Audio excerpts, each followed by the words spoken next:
வணக்கம். Welcome to break time. தொழிலதிபர் முகேஷ் அம்பானி மகன் ஆனந்த் அம்பானியோட திருமண நிகழ்வு தான் இப்போ இந்தியாவில் பார்லிமெண்ட் எலெக்ஷனை விட ரொம்ப மக்களால் ஆர்வமாக பேசப்பட்டு வருது. பொதுவாக வீட்டை கட்டிப்பார், கல்யாணத்தை பண்ணிப்பாருன்னு சொல்லுவாங்க. மிடில் கிளாஸு மக்களுக்கெல்லாம் கடனோட வாங்கி தான் கல்யாணம் பண்ண நிலமை வரும். அம்பானிக்கு அந்த நிலமை கிடையாது. இருக்கிற காசை கரைக்க முடியாமல் கரைச்சி கல்யாணம் பண்ணிட்டு வர்றாரு. அதில் செய்கிற ஒவ்வொரு விஷயமே ரொம்ப ஆச்சரியமாக இருக்குது. தன் மகன் கல்யாணத்துக்காக அந்த ஊர் கிராம மக்கள் 51,000 பேருக்கு அன்னதானம் வாங்கியிருக்காங்க.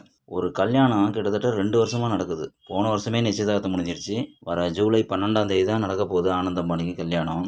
அதுக்கு இப்போ சில நிகழ்வுகள் நடந்துட்டு வருது. அதனால் குஜராத் ஜாம்நகரில் இருக்கிற ரிலையன்ஸ் சிட்டியில் இப்போ ஒரு 3 நாள் சடங்குகள் பண்ணிட்டு வராங்க. அதில் பார்த்தீங்கன்னா வேர்ல்டில் உள்ள டாப் கிளாஸ் பிஸ்னஸ்மேன்ஸ், முக்கிய தொழிலதிபர்கள், பாலிவுட் ஸ்டார்ஸு எல்லாருமே கலந்துருக்காங்க.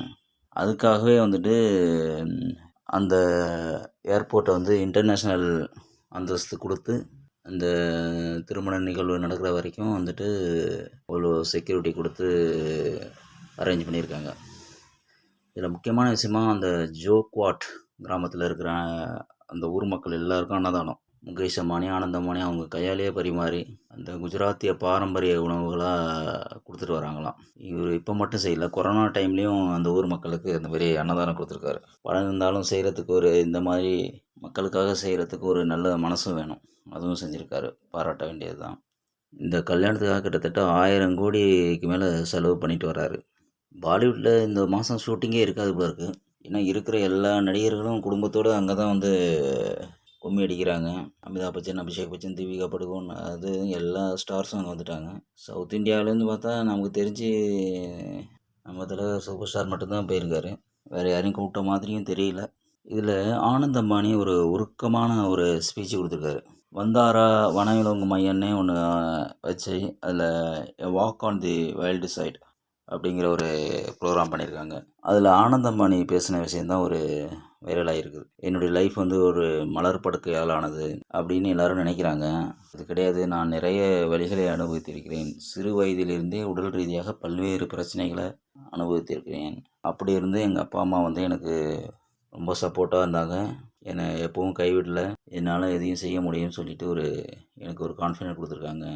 அப்படிப்பட்ட அப்பா அம்மாவுக்கு நான் எப்போவும் நன்றி உள்ளவனாக இருப்பேன் அப்படின்ட்டு இருக்காரு. ஆமாம், இருக்கிற முகேஷ் அம்பானி பிள்ளைங்களில் இவருக்கு தான் உடல் ரீதியான பிரச்சனை அதிகம்.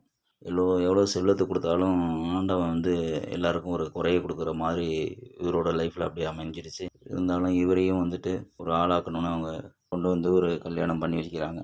இவருடைய கல்யாணத்துக்காக அவங்க அப்பா அம்மாவை கடந்த 4 மாதமாக 18லேருந்து 19 மணி நேரம் வேலை செஞ்சுருக்காங்க.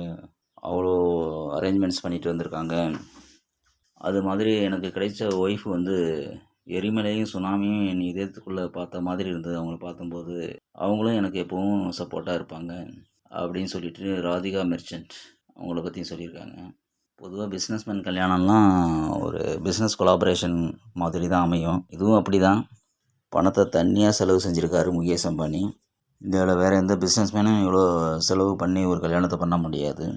நம்மலாம் பண்ணால் கல்யாணத்துக்கு எவ்வளோ மொய் வரும், அந்த மொய்யை வச்சு எவ்வளோ கடன் அடைக்கலான்னு பார்ப்போம். இவருக்கு அந்த பிரச்சனைலாம் இல்லை. உங்களுக்கு இந்த சேனல் பிடிச்சிருந்தா மறக்காமல் லைக் பண்ணுங்கள், கமெண்ட் பண்ணுங்கள், ஷேர் பண்ணுங்கள், சப்ஸ்கிரைப் பண்ணுங்கள். தேங்க்ஸ்.